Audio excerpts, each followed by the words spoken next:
سلام، كيفكن؟ شو أخباركن؟ اعذرونا على الصوت لأنه القريب مش عم يخلص. المهم وصفتنا اليوم طنجرتنا من العجين، أكلة كتير حلو وشكلها حلو كمان. بنبلش أول شي بحط بمقلاية وبقطع صدر دجاج مكعبات، بزيد فوقه كان عندي بندورة كرزية، إذا ما عندكن قطعوا بندورة كمان كان عندي جزر هو هيك مقطع، حطيت فوقن كرافس وحطيت فوقن هيدا يعني هون بسموه إدامامي، ما بعرف شو اسمه بالعربي، بس هو يعني بازيلا صغار بحطون بقشرن، كمان حطيتهم معهم فليفلة ألوان كانوا صغار كتير وحلوين. حطيت ملح وشوية بهار أسود.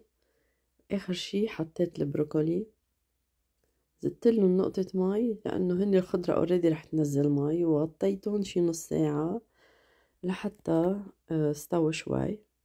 بعد نص ساعة زدتلن بهار أسود وقرفة شوية كريمة وتركتهم يستووا على الآخر ويبردوا، ورشة بقدونس. لما بردت الحشوة كان عندي عجينة، هلأ بحطلكن طريقتها بصندوق الوصف. باخد منها قطعتين صغار، هلأ فرجيكم شو رح أعمل فيهم. وقطعة كبيرة بدها هيك بشكل رفيع، برفعها قد ما فيني، وبرجع عندي كاس كبير بحطهم فيهم أو جاط صغير. حتى العجينة بهاي الطريقة بحط بأرضها شوية جبنة والخليط اللي عملناه الدجاج والخضرة وشوية جبنة على الوجه، وبسكرها.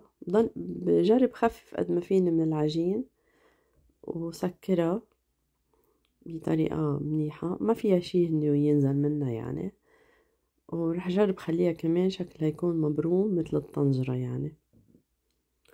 هاي القطعة صغيرة شلتها من العجين وعملها هيك مبرومة، بحطها على الراس كأنه مسكة الطنجرة.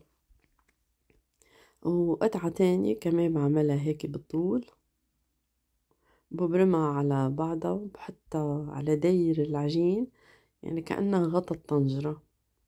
شكلها كتير حلوة هالأكلة وطعمتها طيبة. بحطها كمان بهاي الطريقة وبسكرها على الأطراف حتى ما توقع، يكون هيك شكلها حلو مبروم. برش عليها، بس خلص رشيت عليها زيت، فيكن تدهنوها بالبيض كمان بيمشي الحال. ودخلتها على فرن من تحت ورجعت حمرت الوجه هيك شكلها بس تطلع من الفرن. غطيتها حتى تضلها طرية، وهيدا شكلها زينتها بهاي الطريقة. وبس بدنا ناكلها بنفتح الغطا الطنجرة من فوق. أكيد رح ناكلهم بالعجين اللي عملناها اللي عليها، لأنه ما رح نكبهم. وهيدا غطا الطنجرة، وهي الطنجرة فتحناها. إن شاء الله تكونوا حبيتوا الفيديو وحبيتوا الوصفة، شكلها كتير حلو. وما تنسوا تشتركوا بالقناة وتعملوا لايك للفيديو. شوفكم بفيديو جديد ووصفات جديدة إن شاء الله. باي باي.